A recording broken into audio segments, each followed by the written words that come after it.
8 nəfər oğlumu qətlə yetiriblər. İşi düzgün qiymətləndirmirlər. Bunları iddia edən Yevlax rayon sakini Orucov Mahir Valeh oğlu bildirir ki, onun oğlunu qətlə yetirən şəxslər sehirli əllər tərəfindən qorunur. Bu fikirləri səsləndirən Mahir Orucovun Prezident İlham Əliyevə müraciətini təqdim edirik. Qarşı tərəfi dinləməyə hazırıq. Mən Orucov Mahir Valeh oğlu, Yevlax rayonunun Əşəm kənd sakiniyəm. 2024-cü il aprel ayının 7-sində gecə 2-yə 20 dəqiqə qalmış evimin qarşısında 8 nəfər 4 maşınla gələrək oğlumu qətlə yetirmişlər. Bunlardan 5 nəfəri birbaşa oğlumun ölümündə iştirakçıdır. Biri tutub, biri kütahətlə vurub, oğlumun çənə sümüyü qırılıb, dodağı partlayıb. Sol əlində arxadan bıçaq kəsiyi var, barmağının biri kəsilib. Burada 2 bıçaq olubdur. Bıçağın birinci istintaqda var. 19 ay mən prokurorluğa və məhkəmə orqanlarına həmin o soyuq silahın ortaya çıxarılmasını xahiş elədim, çıxartmadılar. 19 aydan sonra Şəki Azadlı Məhkəməsində həmin bıçağı gətiriblər. Bıçağın ölçməyə hakim qoymurdu Rafael Əliyev. Bıçağın eni 44 millidir, oğluma vurulan bıçağın eni 15 millidir. Orada hələ bir Rafael Əliyev deyir ki, onda məhkəmə tibbi ekspertizası səhv yazıb bunun ölçülərini. Nətər səhv yaza bilir? Haradasa bir insan nəşinə bulanda məhkəmə tibbi ekspertizası rəyi olmadan heç bir cinayət işi başlamır. İndi məhkəmə tibbi ekspertizası rəyi səhv oldu. Mən sübut edə bilmirəm ki, mənim oğlumu çağıran İlyasov Tahirdir. Dəstəyin başına gelib gətirən Tahirdir. Tibbi müayinədən keçəndə narkotik ekspertiz təsiri altında olubdur. İndi bunlardan 2 nəfər tutulubdur. Əvvəlcə bunların ikisi cinayət işə cəlb olunmuşdur 120.1 ilə. Sonradan Tahiri xuliqanlıq maddəsinə, Yevlax məhkəməsinə göndəriblər. Bayramlı Şəhriyarı Şəki məhkəməsinə. 3 nəfər cinayətdən tam kənarda qalıb, onlarla çəkən yoxdur və mən həmin kənddə yaşayıram. Və eşidirəm, müxtəlif mənbələrdən gəlib, bunlar küllü miqdarda pul verdikləri üçün, pul olduqları üçün cinayətdən kənarda qalmalıdır. Cənab, hörmətli, möhtərəm prezidentimiz, mən sizdən xahiş edirəm.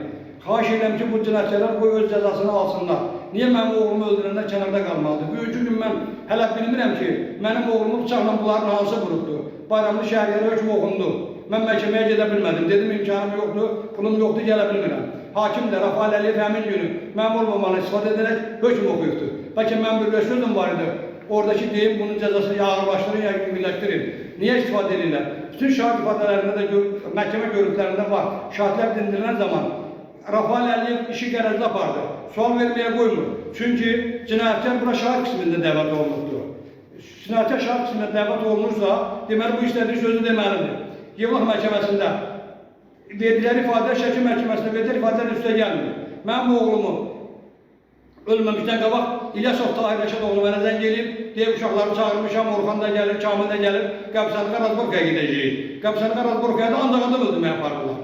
Mən gecikdim 3 dəqiqə, çatdıra bilmədim oğluma kömək eləyəm. Oğlum həmin vaxtı evə gələn qonağı pənaha ötürməyə çıxmışdı. Elə orada da bunlar gəlib, 4 maşınla, maşın yüksək sürətdə işıqları çox güclü oğlum qarşıdan gələni görməyib. Oğlum burada vurulub, oğlumun çənə sümüyü qırılıb, düz dodağı partlayıb, sol əlinin həmin məhkəmə tibbi ekspertizasına verdiyəyə görə arxa hissəsi kəsilib, barmağı kəsilib, oğlum bıçağın birini tutubdu, ikinci bıçaqla vurulubdu. Mən oğlumun yarasını görmüşəm. Oğlumda 44 millilik yara yox idi. Bir 10 milli, 15 milli olar. Məhkəmə tibbi ekspertizasına rəydə düzgündür. Orada bıçağı göstərib 15 milli enindədir. Uzunluğu bilmirəm mən. 3.3 yazılır burada. Bəlkə də 3.5-dən yüksəkdir. Aşağıda onu deyə bilmərəm. Amma çöldən mən yaranın səthini özüm görmüşəm. Oğlumun da bədənində heç bir xəsarət olmuşdur. Məhkəmə tibbi ekspertizləri var. Ölümdən bu ani moment az əvvəl kəsici alətlərlə kəsilib və yaralanıbdır. İndi oğlumu öldürənlər qalıb kənarda və o cümlədən çöldə qalan cinayətçilər mənə müxtəlif mənbələrdən təhdidlər göndərirlər ki, oğlumu bıçaqla öldürmüşük, özünü avtomatla tapanca ilə öldürəcək. Yevlax prokurorluğu bu işə biganə yanaşdı və o cümlədən Yevlax hakimi Qalib Paşayevə dəfələrlə vəsatət vermişəm, etiraz vermişəm ki, baxmasın, Şəki Ağır Cəsər Məhkəməsində vəsatət vermişəm, etiraz bildirmişəm ki, başqa rayona versinlər, Respublika prokurorluğuna istintaq təzdən aparılsın və heç nədən nail ola bilmirəm. Ancaq mən məktub yığınla məşğulam. Baş prokurorda məktub ünvanlayıram, Cənab Baş prokurora çatmır. Cənab İlham Kərimova Ali Məhkəməsində məktub ünvanlayıram. Elə deyirlər ki, nəzarətimizdədir. Ancaq 19-cu günü mən olmadan Rafael Əliyev hökm oxuyub, heç bilmirəm orada nə danışıldı. Cənab Prezident, yenə sizdən xahiş edirəm. 19 ay müddətində mən nələr çəkmişəm bir Allah bilir. Xahiş edirəm, bu iş yeniden iftihası qaytarılsın ve araştırılsın. 19 ay müddətində mən bıçağı gətirə bilməmişəm bunlara, oğlum öldürülən bıçağı. Prokurorluq bıçağı mənə göstərməyib. Ondan sonra dedilər Şəki Ağırdaş məhkəməsindədir. Bir dəfə də məhkəmədən acıq elədim, çıxdım, bıçaq gəlmədiyi üçün. Və orada belə bir cümlə də işlətdim. Dedim, Azərbaycanın məşhur filmləri var. Bəxtiyar Kilosunda Ağabala Delmən oxuyacağım. Bıçağı da gətiriblər, bıçaqda əlinizdə olan. Kamil Etirəmiş bıçaqda mənim əlinizdə var. Amma hansı bıçaqda mən bilmirəm.